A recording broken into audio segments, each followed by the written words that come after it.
Hey there, welcome to LSAT Demon Daily Digest. I'm Ben Olson, that's Nathan Fox. Together we're the founders of LSATdemon.com and our weekly podcast, Thinking LSAT. Here's what we talked about this week. We have an email here from Shavar. Good evening. My name is Shavar. I saw your YouTube channel and wanted to learn more about taking the LSAT. My GPA after this semester will likely be a 2.9 3.0 finance major. I'm at my third college, and I'm unsure how the GPA would be calculated if they were to combine 3 schools worth. It would likely be significantly lower. I'd like to get into a T14 law school and would be willing to put in the work necessary to obtain a 170 and up on the LSAT. I'm a non-traditional student, African American, disabled veteran, and I'll be 29 this year. Will my age be an issue in the application process? I hope to hear from you soon. Wow. No. Your age is the least of your concerns. Yeah, you got a big concern right now with your GPA, and it sounds like you haven't done much, if anything, with your LSAT score. So the 2 biggest factors in your application need to be addressed first. Yeah, I wouldn't even go any further down this road without doing an LSAT practice test and seeing where you're at and studying for a little while and seeing if you're making progress. Boy, you're going to have to get your transcripts uploaded to the Credential Assembly Service. I'm wondering if, hopefully maybe you qualify. If you qualify for the LSAC fee waiver, Shavar, which everybody should apply for the LSAC fee waiver. It's worth like a couple $1,000s easily if you get it, because it'll give you the Credential Assembly Service for free, which is the first thing. And you need to do the Credential Assembly Service, Shavar. You need to have all your transcripts uploaded. You need to see what your LSAC GPA is actually going to be. You're speculating, but there's no point speculating. You should just get your transcripts uploaded and see what it is. 2.9 to 3.0, I mean, that indicates that you're not that good at school, or like your track record indicates that you're not that good at school. So law schools are going to look at that and go, well, this is a person who has a documented track record of being not that good at school. And as you say, if you get that 170 plus, then they might be willing to consider and 170 is not a magic number. It's just a shorthand. But if you get a really high LSAT, then at least you'd be showing them something about horsepower, English language, willingness to work hard that your undergrad record does not show. Yeah. Getting his GPA from LSAC is a necessary step in this process. You're right. He is estimating, but even if he goes to lsatdemon.com/scholarships and just puts in 2.9, 3.0, just plays with those numbers, you can see how badly you're going to need a high LSAT score. You can check the URM box, obviously. That will help a little bit, but look at the hill you're facing and figure out what you got to do to get there. It's not, I wouldn't worry. This non-traditional thing, 29 is not that's not a crazy age at all. I went to law school when I was 33.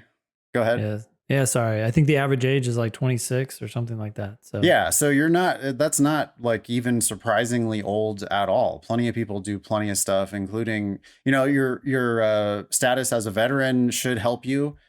Law schools love people who have like the military work ethic. So that's great. But they're going to have to report your GPA. And that's the part that they're going to be like, oh man, we're going to have to lower our median because, you're way below the median at all of the T14. So it's like, that's an anchor on your application. You are going to be lowering their median, which means that they're not going to be excited about admitting you unless you're raising their median LSAT. The URM boost will help a little bit because there's just not that many people in law school who look like you, and that's great. But yeah, you are going to need a shining LSAT in order to have any kind of a credible candidacy at the T14, especially. Yeah.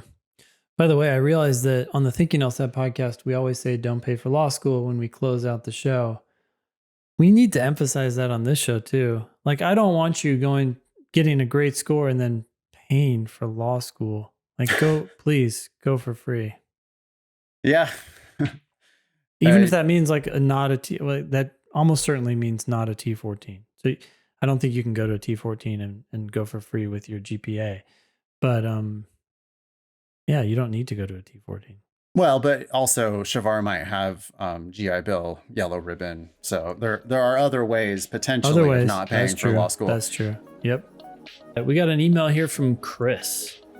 Says, hey guys, great work on Nathan, great work on figuring out HMFICs from my last email. That might have been on Thinking LSAT. I can't remember if that was from the Daily or Thinking LSAT. But HMFIC, of course, means head motherfuckers in charge. Chris says, I learned that in the military, I think, where there was always a staff non-commissioned officer in charge, as in COIC, or an officer in charge, OIC. I guess in both cases, that's the HMFIC. Got it. Okay. Yeah. An attorney recommended this Vanderbilt Law Review article by Judge Patrick Schlitz from 1999. Schlitz is a federal judge in Minneapolis now, a Harvard grad, etc. You guys are doing the Lord's work by being so honest about the bleak reality of the work of lawyers, and yet so many of your listeners and readers and writers into the show seem to think that they will be immune to the soul-crushing demands of big law life. I'm only about a quarter into this article, but maybe you guys can skim it or share it on the podcast or blog or something. I think it's important reading. It's from 1999, but it can't have gotten better. If people think they're going to do big law after reading this, whatever, God bless them. The world needs a couple of sociopaths, I guess.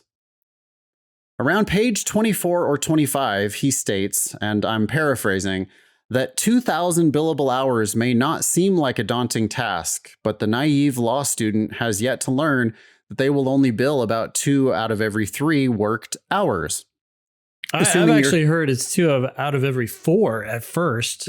You just lack the skills, and so a lot of your work can't be billed. Yep. Anyways. Assuming your commute takes you 45 minutes, then you will leave the house at 7:45 and arrive home each day at 7:15, 6 days a week, in order to make your 2,000-hour goal. Lawyers are extremely unhappy, and they're unhappy because they work too much.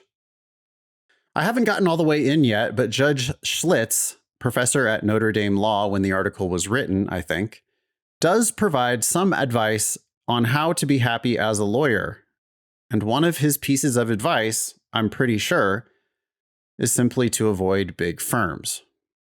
Thanks again, Chris. So, Ben, you skimmed it. I actually took a couple hours and read the whole thing.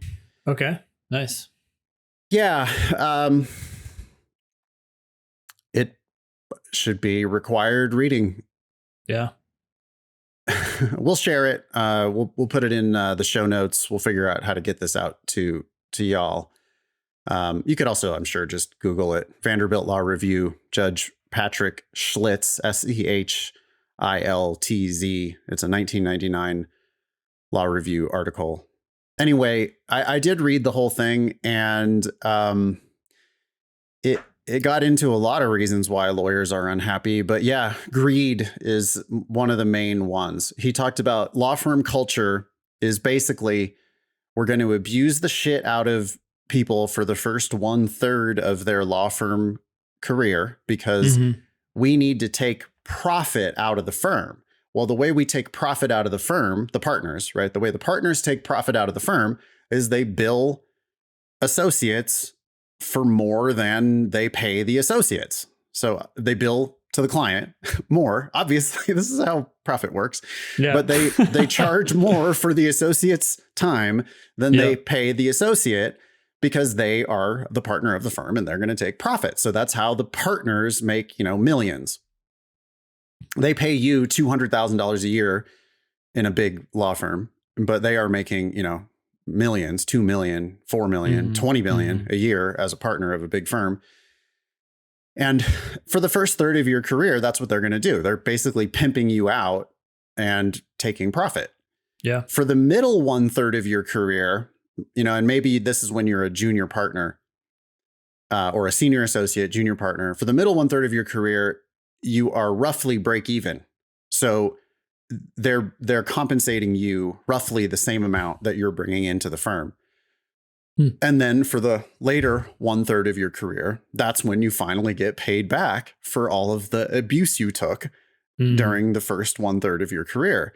And this is why law firm culture can't ever change, because the people who are making the decisions at the top are the people who already paid their dues.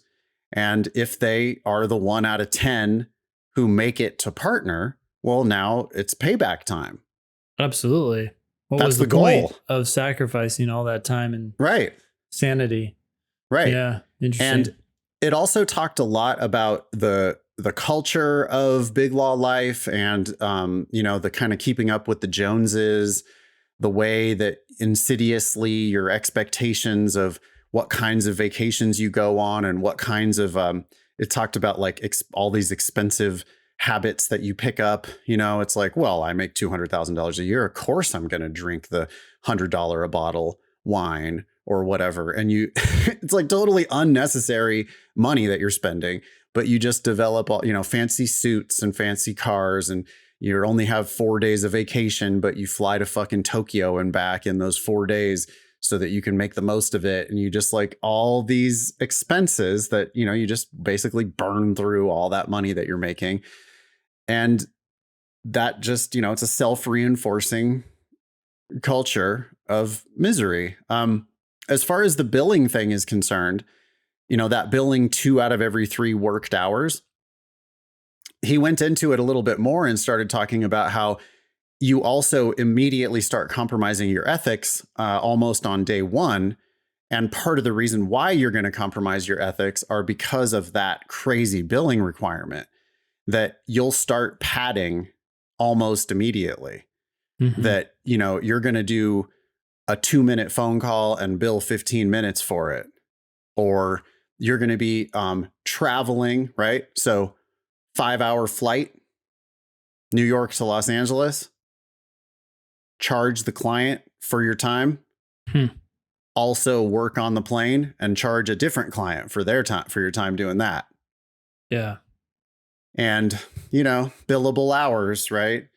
And you can get away with it. So the culture really strongly encourages you, because who's telling you not to do that?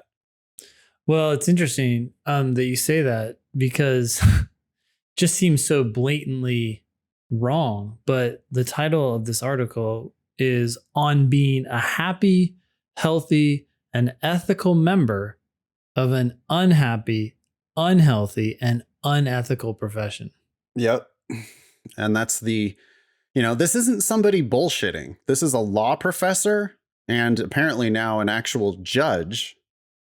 This is someone who has experience inside big law firms, and a law professor and a judge telling you that this is an unhappy, unhealthy, unethical profession that you're getting yourself into.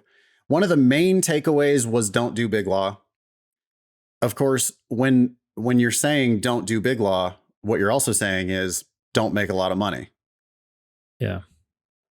And that seems to be the main idea here, is like, you can be happy, you can be healthy, you can be ethical, but you're probably not going to do that in the context of big law, which means you're probably not going to make big money, which means you really need to make sure that you don't impoverish yourself with student loan debt that will force you to then go chase the money in order to try to repay your loans. If you're going to be a public servant, if you're going to change the world, if you're going to be happy and healthy and ethical in this field, you need to start by taking care of your financial future by essentially getting a scholarship to law school, or just don't go. Yeah. Not becoming dependent on the field because you you basically took out a huge loan and now need the field to pay you back. Yeah. And if I was in charge of, put me in charge of the ABA section on legal education. Yeah. Or put me in charge of the U.S. Department of Education, making the determination whether law schools should get, whether the loans should be funded by the U.S. Department of Education, or loans guaranteed by the U.S. Department of Education. This law review article, again, from a law professor who is a judge, this law review article would be required reading for anyone who wanted to go to law school. Oh, you don't have time. You can't find an hour and a half to read this article before spending 3 years and hundreds of thousands of dollars. I can see it now. I know that people are going to hear this and go, yeah, but I know that's not for me. Yeah. It's well, okay. Best of luck. But I think you should, it's people don't want to hear it because it's, I don't know. They just don't like where it's headed, right? They don't like the conclusion. So they don't want to hear the evidence. But if you can't, I think you should read it and then decide. Well, it's interesting too. I'm looking at his very, very last section, right? It's titled Some Parting Words. I have mixed reactions to what he says at the end here. Let me read this, even though it's a little bit long. It says, to an unfortunate extent, this article has been an exercise in, quote, do what I say, not what I do. As I said, I joined a big law firm after I finished clerking, and despite the best of intentions, I quickly got sucked into the game. It is very, very hard to avoid the pressures and temptations pushing you toward the big firm. Very, very hard to avoid playing the game once you arrive at the big firm, and very, very hard to stop playing the game once you have left the big firm. I failed on the first 2 counts and continue to fail from time to time on the third. But I want to leave you with the following. By way of illustrating that it is never too late to change, even when you've failed as much as I have. My firm was lead counsel for the plaintiffs in the Exxon Valdez oil spill litigation. Remember that? Yep. Fiasco. In 1994, while I was still a partner, we won a judgment of over $5 billion. That would be a lot more today. We partners all knew that if and when we collected that judgment, even the smallest partner's share would be a few $100,000. Most of the partners would become millionaires. Because my wife and I would both be partners, we would enjoy 2 slices of this enormous pie. At about the time of the Exxon Valdez verdict, my wife and I were beginning to feel that somewhere along the line we had lost our way. We were working constantly. Wait, what? Is that what that says? I don't know if that's what that says. Anyways, it's a word I don't recognize. We were under constant pressure. We were constantly feeling guilty about the hardships we were imposing on each other and on our children. The life we were leading was not the life we had envisioned. We had strayed from the values with which we were raised. In early 1995, we decided to leave big firm practice and to leave the Exxon money behind. We decided to give up a ton of money in return for work that was more enjoyable and less stressful, and for more time with each other and our children. All of this we decided was more important than money, even lots and lots of money. Now, this is where it gets. This is where I have some qualms. I don't claim that we made an enormous sacrifice. We did give up a lot of money, but we still get paid well and we have great jobs. Nor do I claim that we have stopped playing the game, that we have no regrets, that we never look back, and that we don't care about money anymore. None of that would be true. Living a balanced life and defining success for yourself are lifelong struggles, and they do not end once you leave a big law firm. The one thing I can promise you is that as we rediscover every day, they are struggles well worth undertaking. Okay, so my issue with this is that this is someone saying, hey, don't do big law, but clearly did big law and also reaped enormous benefits from it. I mean, quitting at this point, is giving up a lot of money, but this is also someone who has a lot of money and it's easy to quit. Yep. Yeah, I mean, I think he would say don't get into it in the first place, right? Well, that's what I'm wondering. That's the issue, though. I'm taking, I guess, is like, really, like, do you really think that you would have preferred the life that you wouldn't have if you hadn't done this? I mean, he's probably extraordinarily wealthy because of these choices. Sure. Look, I'm not a fan of, I'm not telling anyone to go do Big Law. I think the vast majority of people are going to be miserable, but it's weird coming from someone who made a lot of money from it. We have an anonymous email. Go ahead, Ben. Hey guys, I've gotten back into the groove of studying for the LSAT, Why does everybody do comma splices these days? I feel like every fucking email we see is just immediately comma splice in the first sentence. Yeah, it's strange. Put a period, y'all. Yep. Okay. I've gotten back into the groove of studying for the LSAT, period. I feel relatively confident on LR, logical reasoning, and logic games, -0 to -2, because I'm able to stay focused and keep my attention on the questions. Oftentimes, I will get simple logic game questions wrong because I misread simple rules, forget to incorporate them, or misread a question. Despite a fair amount of practice, I keep making these same mistakes. Reading comp is a big problem for me, ranges wildly from -0 to -6. I have pretty bad ADHD and I find myself unable to mentally focus while I'm reading large passages. Sometimes my brain will get foggy and I'll find myself skimming over multiple sentences with my eyes before realizing that I haven't been processing what I'm reading. I've tried active note-taking strategies to mitigate this, like highlighting or scribbling notes on scrap paper to outline a paragraph, but I don't know if this is working. I feel that most of my issues with the LSAT come from an inability to concentrate and focus. Do you have any advice in terms of study strategies, RC strategies, etc.? And anonymous spelled out, etc., which is interesting. Etc., yeah. Yeah, to mitigate this issue.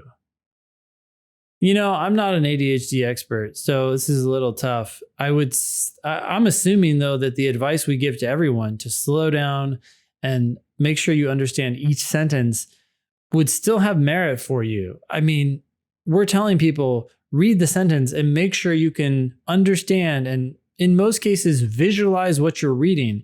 If you can't, then that's a clue right then and there that you weren't paying attention, that your mind drifted somewhere else, or that you just, didn't grapple with the words enough. And so hopefully that could help you catch your wandering mind before it's been too long. I recently read that book, ADHD 2.0. Yeah. I would definitely encourage you to read that book and see if you find anything in there that gives you tips for accommodating yourself. Beyond that, I mean, one thing that I say a lot is like, hey, well, you are going to have to figure out how to compensate now. I recommend that you figure out how to compensate now, because this is only going to get worse in law school. I mean, if you find yourself skimming over multiple sentences with your eyes before realizing that you haven't been processing what you're reading, and you're doing that on the LSAT, wait till you see the type of shit that you're going to have to read in law school. Yeah, an LSAT passage is 15 to 17 sentences long. Your reading assignments in law school cases are way longer, and they wander themselves, right? Sometimes it's like, where's the judge going with this? Just side immensely commentary. More boring too. Yeah. I mean, like the LSAT is fascinating. LSAT reading comp is fascinating compared to many of your assignments that you'll have to read right away in your first semester of law school. You're going to have to read shit that's way, way denser and boringer than anything you're going to read on a short reading comprehension passage. If your eyes are glazing over now, fuck, like wait till the print is way smaller. Those pages that have the kind of paper that they use in the Bible, because it's like thousands of pages, the ultra thin tissue paper with the super tiny print. Yeah. And it's a 2,000 page book. And it's like, I mean, like you've got to solve this, Anonymous. You gotta figure out some strategies. So like I hope you're not looking for LSAT tips, because this ain't an LSAT tips issue. This is you need to learn how to focus issue. Yeah.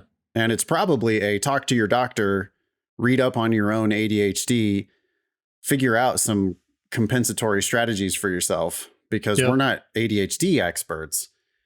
The other response that I have, and this is because it's partially what you're saying might not even be an ADHD. I mean, partially, I'm sure it is, but people without ADHD have the exact same complaint. Yeah. I have a hard time focusing. I space out. This stuff's boring. I'm not interested. And there I'm like, well, okay, you need to realize that this test is the primary determinant of where you're going to go and how much you're going to pay to go there. Yeah. This is the first step in your legal career. You need to start behaving like a lawyer, and lawyers don't get to say, oh, I was bored. Oh, I'm sorry. I spaced out. Like, that's just not a thing. You know, you're going to decide that you're the person who understands everything they read. Yep. You're either going to do that or you're not. Like, if you're not the person who understands everything they read, then what kind of a lawyer are you? So I'm not like trying to beat you up at all. But I am saying that, like, this is not a thing that's going to be successful in the long run. So you've got to figure out how to get over that hump. And part of it is just realizing that, like, you're not going to get to decide what to read, and you're not going to get to ignore boring things. You're not going to get to just allow yourself to space out. That's not what a lawyer is or does. You're going to be a professional student for the rest of your career. Yeah. And so I think, you know, we could go back to your first comment, I think, is the thing that people really need. But it's like, you have to make a decision to do it, which is read one sentence, or maybe the first half of the first sentence. And you have to force yourself to understand it. Yep. And you know when you understand it because it clicks.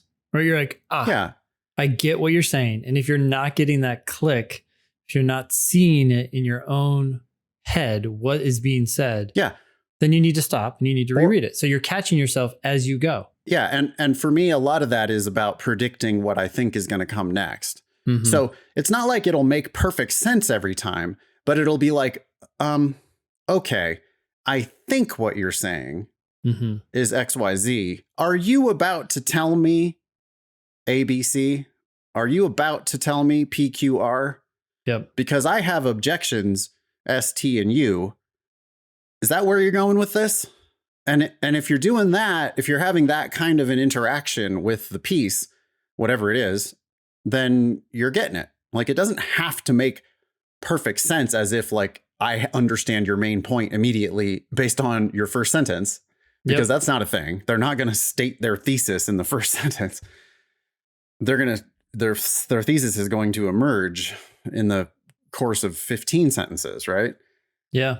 But at the very beginning, in the first sentence, you should at least be able to say, like, well, okay, I think that they're here to tell me, I think I'm about to hear more about whatever. And if not, then you need to reread it, because, you know, there needs to be something going in. Yep. At the beginning. Yep. I agree. Predicting, right? It signals that you did pay attention in that first sentence. Yeah. It indicates that you're engaged, and it also primes you for what comes next. So even if what comes next is different from what you predicted, you're going to receive that information so much more effectively and quickly, faster than other people. Right. The point isn't to be right in your prediction. The point is to pay fucking attention. Yeah. It's like when I don't give a shit about a basketball game, and but I am willing to make a wager on it. $5, I'll take either team. I don't care. And then I'll like actually maybe pay attention to who wins. Yeah. because I have some skin in the game. And now it's like, okay, I have a rooting interest at least. Mm-hmm. Well, that's what these predictions are in reading comp. And you can do it in logical reasoning as well. You know, you read the first sentence of a logical reasoning passage and you start making a prediction. Notice what Anonymous is suggesting here, you know, and poor Anonymous has read a bunch of other dumbass strategies, active note taking, like highlighting or taking notes on scrap paper. I never would teach people to do any of that shit. Instead, think about it. Engage. You know, it's like nobody ever talks about engagement with the passage. Yep. Active notate. You know, oh, make sure you're highlighting. No, anyone can take notes. What? You can just literally hear words and then rewrite them down on the page. Right. And that's what they do. They do that without understanding anything. It's like, oh, that's important. I'm going to write it down. I don't understand it at all. How do you even know if it's important? I know. It's crazy. I know. Or like, why did you highlight that? Oh, I highlighted it because that's their main point. I look at it. No, it's not. Also, how would you have possibly known that that's their main point when you're reading it in the first sentence? Or even in the middle of the passage, like it sounds like it might be the main point, but now I need to see evidence come after that and back it up. But heck, they might go on into a new direction and prove something else. Anyways. I want to make one more comment. Anonymous is very concerned about variance. Ranges wildly from -0 to -6 in reading. Right. Comp. Right. I want to invite you, Anonymous.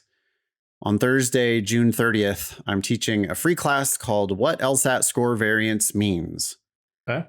You can go to lsat.link/Nathan to sign up for that class. Free.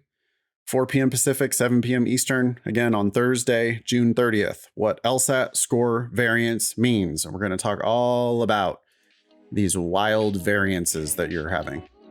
Cool. That's that. We have another email here from Anonymous. Anonymous writes us all the time. Yeah. Who is this person? Hi, Ben and Nathan. First of all, I hope you are both doing well. Are you doing well, Ben? Yeah, I'm doing well. Thanks.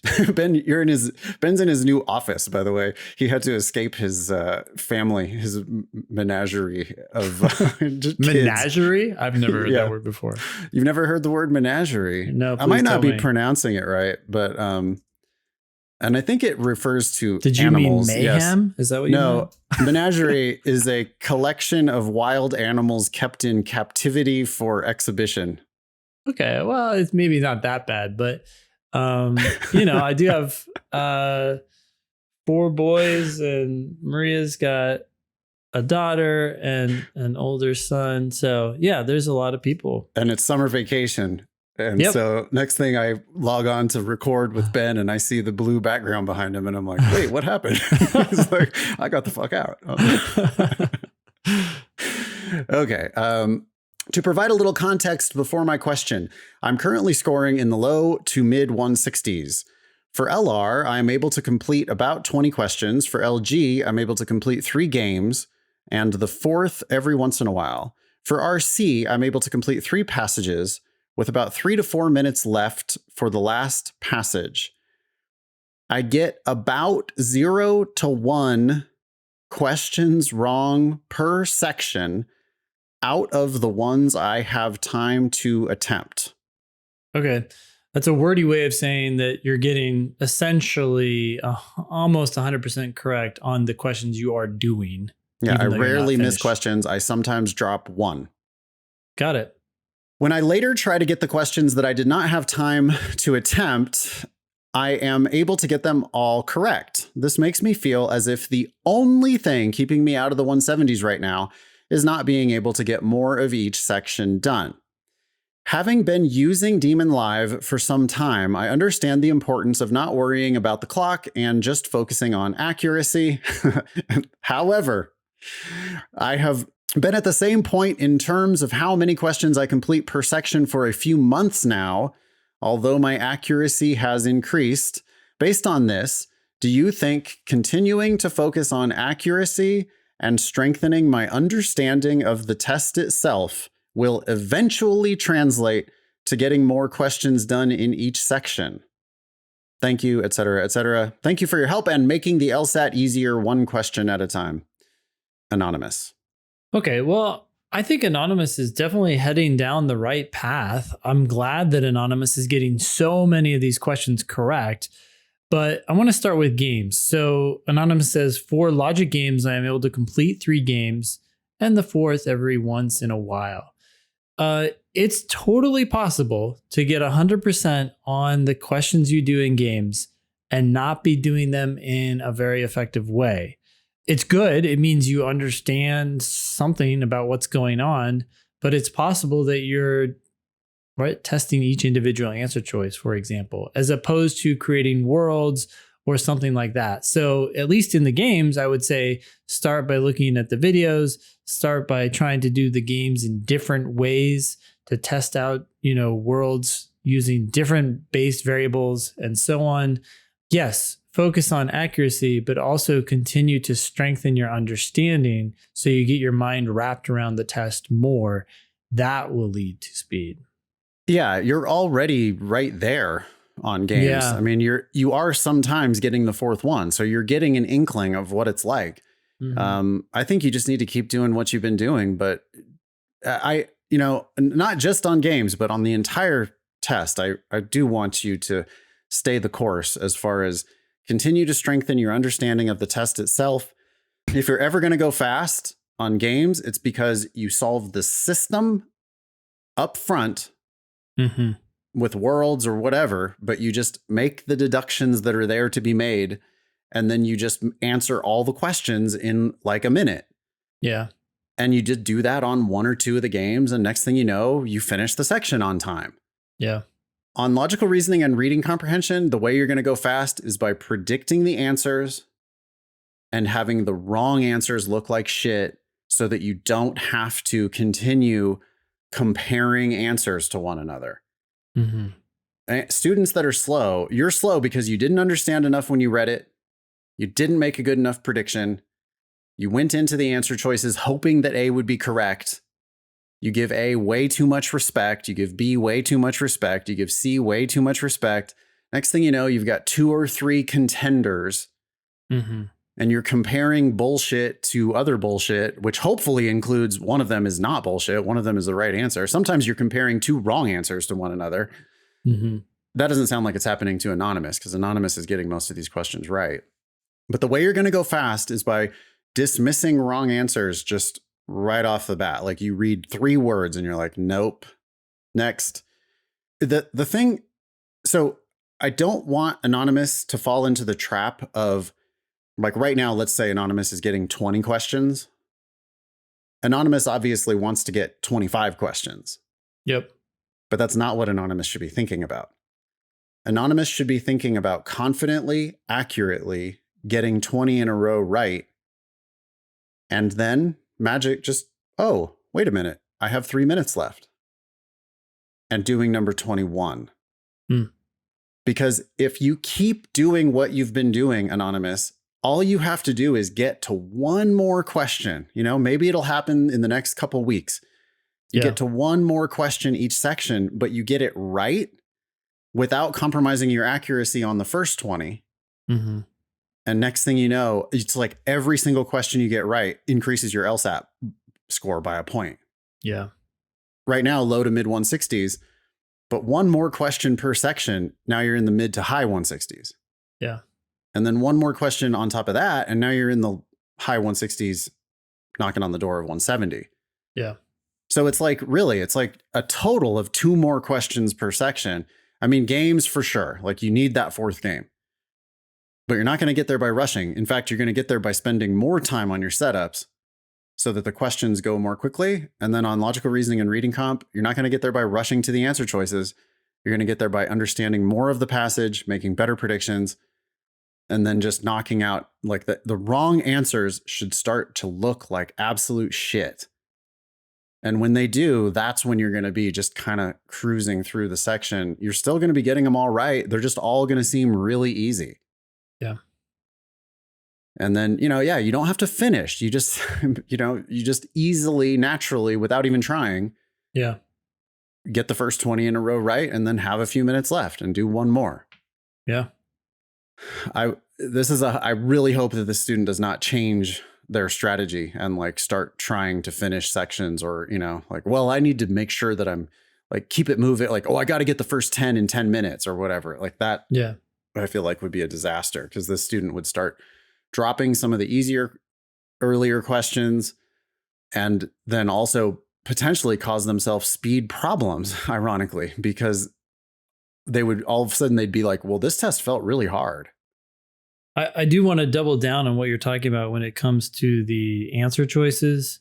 I feel like that's where most of the speed gains end up taking place. Yep. As you understand the test better, because as you understand the test better, you start to see more than one reason why so many of these answers are wrong, which means you can see the first reason, right? As opposed to the last reason. And then you're like, you read 3 words and you're like, nope, sorry, that's wrong for this reason. I'm out of here. Whereas other people are reading that entire answer. They're getting to the end of that answer and then they see why it's wrong, which is great. So you got your accuracy down, but you're still like, your understanding of the test is not as complete as others. That's really interesting. In class, sometimes I have the experience of I will confidently eliminate an answer that I've only read the first half of. Mm-hmm.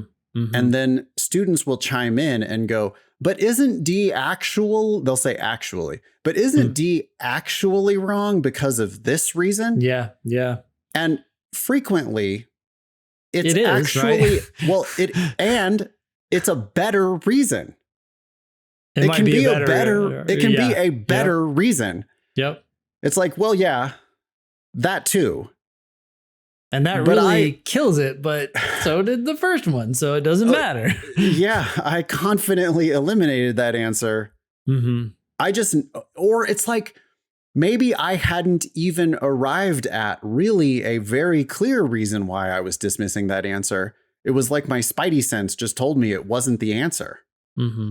You know what I mean? It's like that, because that's how it's done. That's the difference between hoping answers are right and expecting answers to be wrong.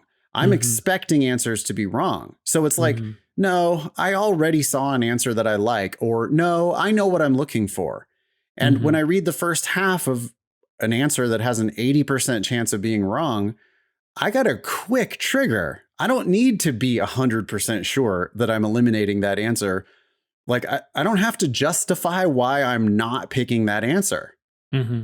I only have to justify why I am picking the answer that I pick. Yeah. And as long as I feel good enough about that answer that I'm picking, then these wrong answers, I don't know, I couldn't have been right. Like the first few words, it was going off in the wrong direction. See, that's not a clear articulation of why it is conclusively wrong. Mm-hmm. But in the moment, that's how I actually would have dismissed it. I would have just been like, I wouldn't have had the patience for it. I would have been like, whatever you're going to fucking talk about. Like, I'm sure you're going to be wrong for whatever reason. Yeah. That's where the speed comes from. You know, you're not an LSAT teacher. When you're doing the test, you're not an LSAT teacher. You're not writing a book about this question. Again, you do not have to justify why you're not picking that answer. Now, you should be able to. And when you're reviewing, you should be like, oh, shit, I missed this one. Yeah. What did I do here? Uh-oh, I picked a wrong answer. That's a mistake. I also didn't pick the right answer. That's a mistake. So maybe there, you dismissed that answer too quickly. And if that's happening a lot, then you're not as good as you think you are. And maybe you do need to slow down a little bit. But if you're like anonymous and you're sometimes, if he's saying he or she is getting -0 frequently, well, then maybe you do need to let go of those wrong answers a little bit more easily, because you know what a right answer feels like. Yeah. Yeah, it's certainly possible that you're talking yourself through each wrong answer, and you need to do less of that. Right. Yeah. So there are these answers that you're getting rid of before you even finish them because they're going in the wrong direction, and maybe you can't clearly articulate why they're wrong, but it's like, no, not good. And I have this other one that is good. But there are also plenty of cases where it's like, I'm reading the first 4 words and it's not like, oh, it doesn't seem right. It's like, no, this wrong. Is explicitly wrong. Yeah. Yeah. I mean, it's just, I got a real quick trigger. I know it's wrong 4 out of 5 times. Yep. So I read those first few words, and if it could be totally wrong, or it could be going off and meandering. And in either case, I'm going to provisionally say, nope, that's not the answer. Yeah. Now, that means that I will sometimes eliminate all five. Eliminate all five. Just I won't love any of them on the first time through. And that's when, okay, now I got to be a little bit more generous, give them a little bit more patience. But still, I'm going to be like, first four words, no, that one is wrong. Goodbye. Yeah. Yeah.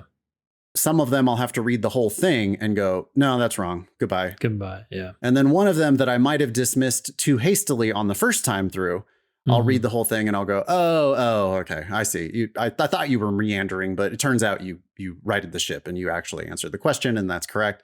So I'll pick it, because I'm not going to pick any of the wrong answers, right? But like on the first time through, I guess that maybe this is a long way of getting around to this, but that's a question that we could ask Anonymous. When someone says something like this, I would be curious, how often are you eliminating all five answers on your first time through? Because you should probably be doing that sometimes. And if you're never doing that, then I definitely have that suspicion that you're, trying to justify why wrong answers are wrong.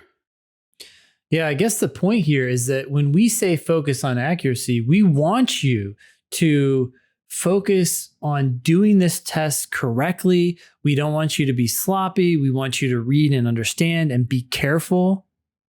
But really, what we're saying is make sure you're being careful with the passage, being careful with the question. But as you start to get into the answers, not that we want you to misread things, but this is where you can be more aggressive. Yeah, because, careful with your prediction and careful with the answer you pick. I mean, you're vouching for that answer. Yeah. You do have to justify why you're picking the answer. You should be able to defend the answer that you're picking. Yep. But the answers that you're not picking them. So, yeah, I mean, you read it and it just didn't smell right. You looked at it. Nah, I don't think so. Yeah. That's fun. I mean, that's really how we're doing it normally, right? You're not sitting there, Ben. You're not like actually articulating exactly why you're dismissing every answer. You're just reading it and going, I don't, Yeah. And that's why too, sometimes in class, people are like, well, that question took a long time to like get through, would you spend that long on the actual LSAT? And it's like, well, no, because we're talking, and two, because I'm trying to help you see why this answer is wrong. But in a lot of cases, like I would have just moved on. Yeah. In real life, I would have just like known that they weren't going where they needed to go and just said goodbye. Yeah. It's like probably half the answers are like that. Yeah. We have an email here from Jason.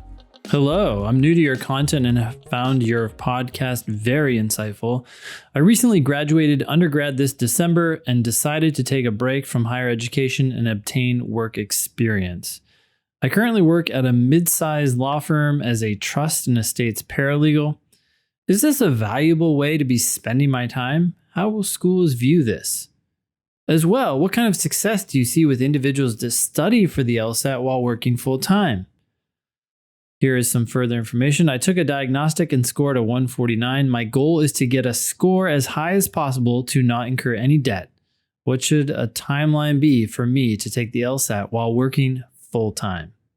Okay, well, let's start with the first question. Is this a valuable way to be spending my time as a trust and estate paralegal? Maybe, but not for the reason you think. Yeah, you think this is good for your application? Maybe. Well, yeah. I mean, Jason says, how will schools view this? And the answer is mostly they won't.